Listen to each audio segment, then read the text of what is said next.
Olá, Orientando o Direito está no ar e hoje nós temos o privilégio de receber aqui nos estúdios do Canal 20 o Dr. Celso Barbosa Júnior, que é advogado e trabalha numa área interessante, tem uma grande experiência se trata de violência de alunos contra colegas, de alunos contra professores ou contra o patrimônio público ou privado das escolas. E nós vamos falar sobre esse assunto. Antes, eu gostaria de perguntar ao Dr. Celso de onde surgiu a ideia, Dr. Celso, de você estudar profundamente esse tema. Bem, professor, a ideia surgiu da experiência que eu tive durante 2 anos no Ministério Público, trabalhando com a doutora Valmira Alves Maia na Promotoria da Infância e Juventude, aqui em Montes Claros. E nessa oportunidade eu presenciei por diversas vezes alguns adolescentes que cometiam atos infracionais dentro das escolas e fora das escolas. E isso, ao longo do tempo, foi me indignando, foi me incomodando e comecei a conversar com alguns colegas que vivenciaram algum tipo de violência na escola ou que têm filhos que estavam passando por problemas e comecei a pensar numa maneira de reduzir a violência de alguma maneira. Tanto a violência contra os professores, quanto a violência contra os alunos, contra a própria instituição, com a depredação do patrimônio, que é muito comum, o pessoal fica estourando bomba de banheiro, colocando outros tipos de produto no banheiro para poder acabar com a aula, esse tipo de coisa, e que parece brincadeira de criança, mas que acaba repercutindo de forma negativa, criando adolescentes, às vezes, sem conceito de limite.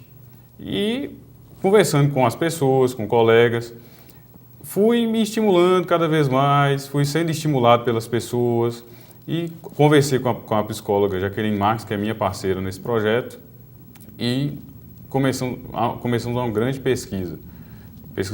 Eu fiz uma pesquisa jurisprudencial, doutrinária, ela fez uma pesquisa de campo e também uma pesquisa doutrinária, e pesquisa até na internet, e livros, filmes, e elaboramos um projeto que a gente acredita que tem assim, o potencial para conseguir influenciar esse tema de alguma maneira e diminuir a violência no país. No país é até querer muito, mas é possível. Mas, inicialmente, em Montes Claros, a gente conseguiu algum impacto.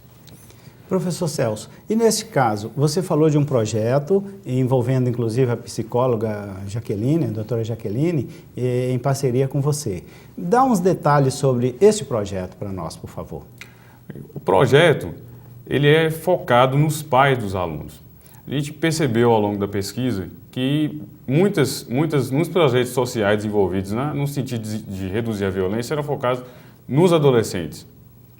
Adolescente é inconsequente, está na fase que os hormônios estão à flor da pele e para captar informação da própria instituição, geografia, inglês, português, já é difícil. Ainda tem que conviver com a questão psicológica dessa, é uma questão que tem que ser tratada com o psicólogo em cada caso. Acabamos por entender que a participação do pai, de forma efetiva, dentro da instituição, da escola, e na vida do adolescente, com mais força, com mais presença, no sentido de reprimir a violência, fosse mais eficiente do que tentar trabalhar com os próprios alunos. Então, estamos nos focando em quê? Inicialmente, o foco é conscientizar da responsabilidade civil dos pais. Os pais podem sofrer, sim, punições pelos atos dos filhos. Temos diversas jurisprudências sobre o assunto, com valores de indenizações de até R$10 mil, R$14 mil. Vamos apresentar isso para os pais. Também a questão da responsabilidade do adolescente. O adolescente tem responsabilidade perante a justiça. Ele pode sofrer, sim, uma medida socioeducativa, que pode ser a prestação de serviço à comunidade, que pode ser uma medida de semi-liberdade, pode ser uma liberdade assistida, pode ser ainda até a internação durante um longo período. Então, a gente pretende trazer os pais a essa realidade e tentar fazer com que eles, com essa informação, conscientizem os filhos da gravidade dos atos deles e se realmente preocupem com a vida deles dentro da escola no que se refere à violência. Bom, Celso, você nos falou aqui da questão da responsabilidade civil. Vamos trocar isso aqui em miúdos. Se um filho vem a cometer um ato de vandalismo, por exemplo, o pai pode ser responsabilizado pelo pagamento do dano. Seria isso? Isso mesmo. Ele pode ser responsabilizado, inclusive, pelo dano moral praticado pelo filho. O dano patrimonial, sim, temos diversas jurisprudências sobre o assunto.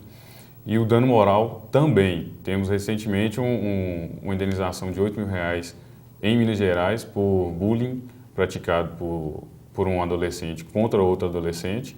E o pai foi condenado a pagar a indenização de R$8.000 pelo dano moral sofrido pela criança. Celso, e você falou também, doutor, desse no seu projeto de tentar diminuir a violência das pessoas, inicialmente, vamos dizer assim, das pessoas nas escolas. Esta violência, você poderia especificar violência de um aluno contra os seus colegas, violência contra os professores, contra o patrimônio? Quais os detalhes a mais que você pode nos dar sobre esses tipos de violência, que você tem conhecimento pelos seus estudos? Infelizmente, acho que todos nós conhecemos muito da violência praticada nas escolas, porque vivenciamos.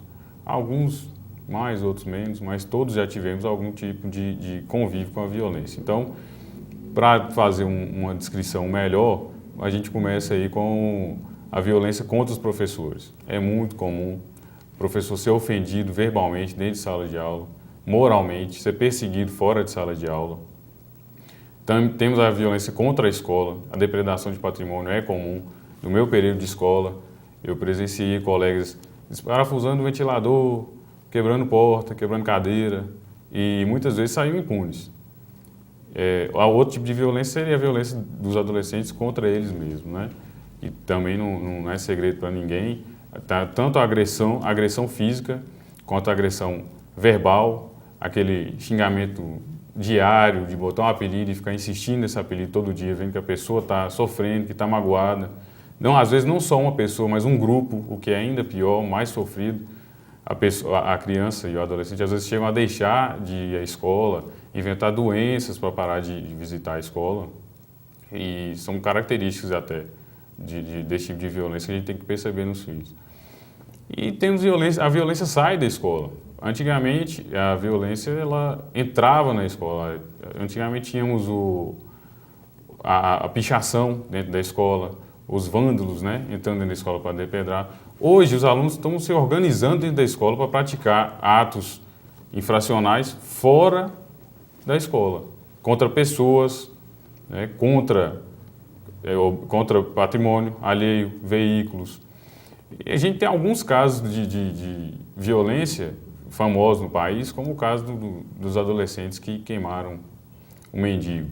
Aquilo é reflexo do que a gente deixa de fazer, das nossas obrigações enquanto pais, né, enquanto membros da sociedade. Eu acho que precisa de uma participação maior de todos nós, até mesmo de quem não tem filho, como é meu caso, mas que está preocupado com a violência que está se alastrando. Doutor Celso, em palavras rápidas, é comum que esses adolescentes, que essas pessoas levem para as escolas armas também? Não é tão comum assim levar arma para a escola. Pelo menos do período de experiência que eu tive no Ministério Público, isso não era comum. As armas utilizadas em escola, objetos que eram utilizados como armas, caneta, estilete, apontador, né, estilete. E não é muito comum, mas acontece. Acontece sim. As armas são de fácil acesso, hoje infelizmente no Brasil, são de fácil acesso. E a gente até imagina que as escolas tentam fazer esse controle, mas que é realmente muito difícil controlar o ímpeto dos alunos que estão querendo trazer essa violência à tona na escola. Mas é bem raro, não é tão comum assim não, pelo menos não em Montes Claros. No próximo bloco, nós vamos falar de um assunto muito interessante que é o bullying e outras formas de violência. Aguarde, por favor, porque esses assuntos são de extremo interesse.